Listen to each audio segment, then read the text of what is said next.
Assalamualaikum warahmatullahi wabarakatuh. Apa kabar? Hari ini kita ketemu lagi di channel Dr. Sarwo. Sudah lama ya kita nggak bertemu ya, karena kesibukan jadi saya tidak sempat upload gitu ya. Tapi saya tetap menjawab komen atau konsultasi di Instagram ya, dan konsultasi juga di komentar gitu ya. Ya memang akhir-akhir ini sibuk sekali. Dan akhir-akhir ini banyak pertanyaan. Kita tahu akhir-akhir ini kasus COVID sangat meningkat pesat gitu ya. Banyak pertanyaan dan konsultasi juga dari pasien baik offline maupun online. Oke, kita akan bahas satu isu atau masalah yang sering ditanyakan oleh pasien baik online maupun offline. Sebelumnya saya ingatkan lagi ya. Jadi konten yang saya sajikan ini adalah konten bagi orang-orang yang membutuhkan. Jadi kalau kamu tidak membutuhkan atau kamu menganggap bahwa COVID ini bagaimana, itulah, ginilah, atau pengen malah ngajak debat di komentar, lebih baik skip aja video ini ya. Komentarmu juga tidak akan ku baca gitu ya. Saya hanya fokus membantu orang, fokus konsultasi, fokus mendampingi ya. Jadi kita sibuk sekali. Jadi tidak ada waktu buat berdebat, tidak ada waktu buat menjawab perdebatan gitu ya, menjawab nyinyiran gitu, tidak ada waktu saya. Jadi saya hanya fokus untuk pasien yang membutuhkan atau orang-orang yang membutuhkan gitu ya. Jadi gitu. Jika kamu nggak butuhkan, skip aja video ini, nonton yang lain gitu. Santai, jadi jangan buang waktumu dan jangan buang waktuku gitu ya. Kita akan bahas yang lagi heboh dan sering sekali ditanyakan ya, tentang anosmia ya, hilangnya sensasi atau indera penciuman. Tiba-tiba pasien datang, dok saya sudah demam, batuk, pilek, dan tiba-tiba hari ini hilang penciuman saya, dok. Sering sekali ya dites positif gitu ya, dites positif COVID ya, rapid antigennya positif atau PCR positif gitu ya. Jadi tentang anosmia, kita akan bahas tentang anosmia. Bagaimana cara mengatasi anosmia atau hilang indera penciuman? Ya, jadi gini, sebenarnya tidak ada obat khusus yang bisa memperbaiki atau menyembuhkan anosmia ini. Yang ada, jadi gini, kamu nggak perlu khawatir kalau sudah anosmia gitu kan, seringnya datang ya, dikit-dikit datang pasien, aduh aku anosmia dok, jadi khawatir gitu ya. Jadi anosmia ini berbeda dengan hidung mampet biasa, berbeda. Anosmia ini berbeda. Jadi kalau hidung mampet biasa kadang cuma sebentar aja gitu ya. Kalau anosmia ini jangka waktunya lama, kemudian benar-benar tidak bisa mencium atau sangat berkurang, itu pasien pasti terasa gitu ya. Jadi tidak kayak hidung mampet nanti kamu mampetnya hilang itu hilang, intinya enggak, beda. Jadi enggak usah penasaran rasanya, semoga kamu yang masih sehat enggak usah merasakan. Tapi yang kamu mengalami ini enggak usah khawatir, bismillah, sehat, sembuh total insyaallah gitu ya. Oke, jadi anosmia ini enggak perlu khawatir karena apa, akan sembuh sendiri insyaallah, akan sembuh sendiri. Rata-rata kalau kita pasien ya, rata-rata 2-4 minggu akan sembuh sendiri gitu ya. Nggak ngapa-ngapain juga, tapi kalau kita melakukan hal-hal perangsangan tertentu atau hal-hal yang akan saya sebutkan nanti, insya Allah peluang sembuhnya akan lebih besar ya. Yang namanya kita ikhtiar ya, usaha. Jadi ya usaha aja, kita usaha, yang penting usaha. Selanjutnya berdoa, kemudian tawakal kita ya, serahkan diri pada Allah, serahkan semua keputusan pada Allah. Yang penting kita udah laksanakan usahanya gitu. Usaha apa saja, tips apa saja yang bisa meningkatkan peluang kita untuk sembuh dari anosmia. Yuk, ini saya carikan dari berbagai sumber dan ini sudah dipraktekkan oleh pasien-pasien kami, terutama yang online juga offline juga ada. Oke, yang pertama tetap tenang ya. Kalau tenang itu pikiran enak nanti ya. Yang pertama tenang.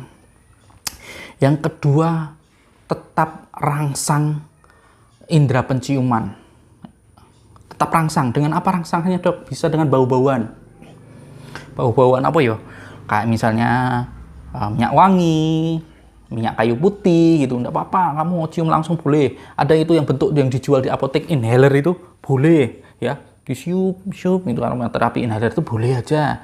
kemudian dicampur air putih, air apa panas, uapnya dihirup, oh boleh, enggak apa-apa, senyamannya kamu, yang penting itu ada bentuk rangsangannya untuk merangsang indera-indera penciuman kita gitu.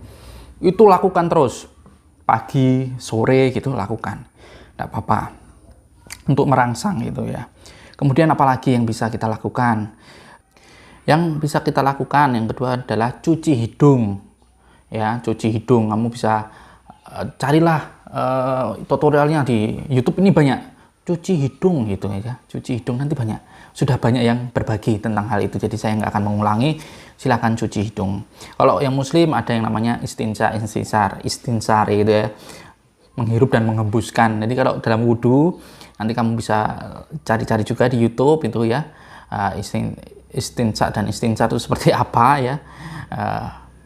Itu nanti biasanya yang muslim melakukan itu ya sudah 5 kali ya mengatakan itu. Ya itu juga membantu. Enggak apa-apa, itu juga bisa. Cuci hidung juga lebih baik, enggak apa-apa, sama-sama. Yang penting dicuci hidungnya. Gitu. Yang kemudian yang bisa dilakukan adalah latihan pernafasan ya. Latihan pernafasan ini memperbaiki semuanya ya. Latihan pernafasan ini kita sudah latih secara pribadi, maksudnya secara umum itu sudah sejak remaja. Jadi kita bagaimana cara melatih pernafasan ya, nanti biar dia merangsang, menjaga kelembaban di saluran nafas gitu ya. Ya, caranya gini, simpel aja. Ya, hirup lewat hidung, keluarkan lewat mulut dan hidung bersama-sama perlahan. Ya.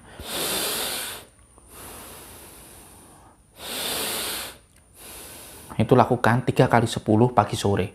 10 kali 3 kali ya gitu. Jadi 10 kali hitungan 3 kali. Nanti pagi sore enggak apa-apa, itu dilatih. Simpel wae. Enggak usah yang ribet-ribet gitu. Udah, enggak usah yang tahan napas dan sebagainya, kayak itu aja. Latih aja itu. Tuh. Kemudian yang berikutnya apa? Selain tadi sudah ya, merangsang, pembauan, cuci hidung, kemudian latihan pernafasan. Kemudian yang berikutnya adalah ini, yang mungkin jarang kamu dapatkan di tempat lain, yaitu perangsang dengan pijatan. Ya, pijatan ini nanti tak tunjukkan, ini gambarnya ya. Gambarnya titik-titik akupuntur. Sebenarnya ini adalah teknik pengobatan dengan akupuntur, di titik-titik akupuntur. Cuma karena kita ini pandemi gitu ya, kita mengurangi resiko bersama. Terapi akupuntur bisa dilakukan di rumah dengan jari, bukan dengan jarum ya. Kalau akupuntur kan dengan jarum, ini dengan jari. Namanya akupresur atau pijet lah gampangnya ya. Pijet mana yang dipijet dong? Nah ini titiknya di sini, ini yintang ini dipijet aja.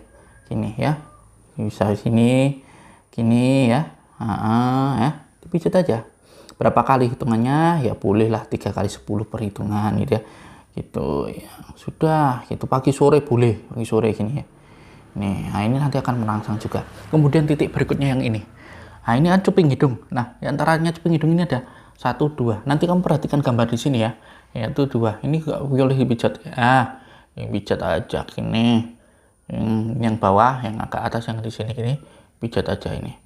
Pijat ringan-ringan aja, enggak usah anu ya. 1, 2, 3, 4, 6, 7, 8, 9, 10. 1, 2, 3, 4, 5, 6, 7, 8, 9, 10. Ininya juga 1, 2, 3, 4, 5, 6, 7, 8, 9, 10 gitu ya. Ulangi aja 3 kali 10 gitu. Simpel. Itu untuk merangsang ya. Ini sebenarnya titik akupuntur dulu digunakan untuk misalnya untuk rinitis gitu ya, untuk pilek, sinusitis ya. Di akupuntur kita juga punya cara untuk menterapi pasien seperti itu. Kemudian berikutnya yaitu dengan makan makanan bergizi. Tetap kamu harus makan bergizi untuk perbaikan jaringan tubuh, terutama sumber protein. Ya, sumber protein telur, boleh ayam, ikan, daging, kamu makan ya. Makan itu lebih banyak porsinya gitu ya, lebih banyak porsinya. Misalnya telur ya minimal 1 lah, sekali makan 1 atau 2 juga masih boleh gitu ya. Imbangi juga sayur dan buah tetepan ya. Tapi protein ini bagus untuk perbaikan jaringan, dan pasien-pasien kami yang makan banyak protein gampang cepat sembuhnya insya Allah. Begitu saja tips dari saya, ringan-ringan saja, tapi ini memang lagi banyak dibutuhkan orang, jadi kamu bisa share ke teman-teman atau ke pasien-pasien yang sedang mungkin isolasi mandiri dan mengalami anosmia, semoga lekas sehat, sembuh sempurna semuanya ya. Begitu saja, sekali lagi terima kasih. Semoga kita semua, keluarga kita, tangga-tangga kita, dan seluruh rakyat Indonesia dan seluruh manusia di dunia ini sehat dan segera kita bebas pandemi. Assalamualaikum warahmatullahi wabarakatuh.